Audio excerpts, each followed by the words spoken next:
So when it comes to the financials of a family law case, divorce or judicial separation, I think there's somewhat of a myth that it's going to be 50-50 down the middle, equal share, division of everything.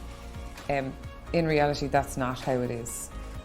What has to be looked at is proper provision for both parties, particularly where one of the parties is going to have the kids living with them.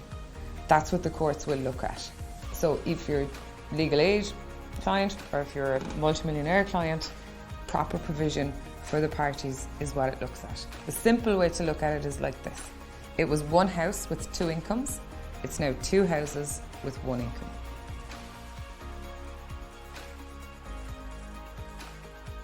No case is ever the same in family law.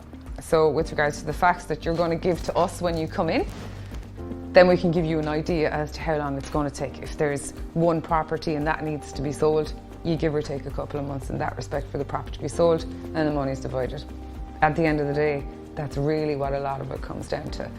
A divorce can take maybe between 1.5 years and 2 years from the very first date to its actual conclusion, which is way behind the international standards with regards to conclusion of divorce and separation. But we are moving towards, I suppose, reforming the model and tweaking it so that it can be more efficient and that you can stay focused and get what you really want to achieve from the divorce process.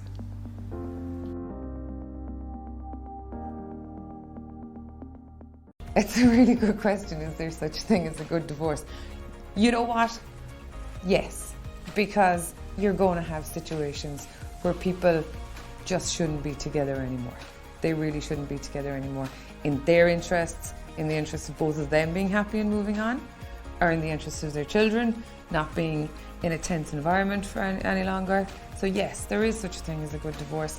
And what we like to do is to try and move the divorce process so that maybe the client can walk away after going, you know what, we needed to do that, it's done, and it was done in the right way.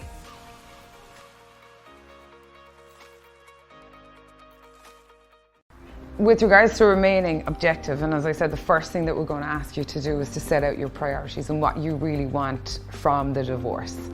Because once you start to lose focus on what you really want, then you start focusing on point scoring and nitpicking, and it becomes a battle of persons as opposed to standing back and looking at the overall picture. Divorce isn't just about the day. Divorce is about 5 days after the divorce, 5 months, 5 years afterwards. And unless you can remain focused and know what you really want, that point scoring, he said, she said, I want the rocking chair, I want the figurines on the mantelpiece, they become a priority. And then you've lost your overall purpose that you had set out at the start.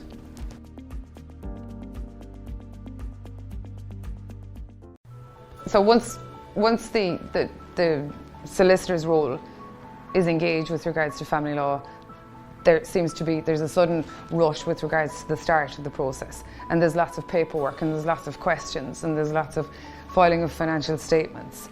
And while that's very much part of the court process, and you're kind of probably going through it in a very kind of a robotic sense because this needs to be done by a certain date for the court or for the lawyers or for the barristers, you've got to remember that behind all of this is a relationship breakdown. So you've got to keep focused on your priorities so much as you can, or things will go so off course, and that's where it really gets hard for clients.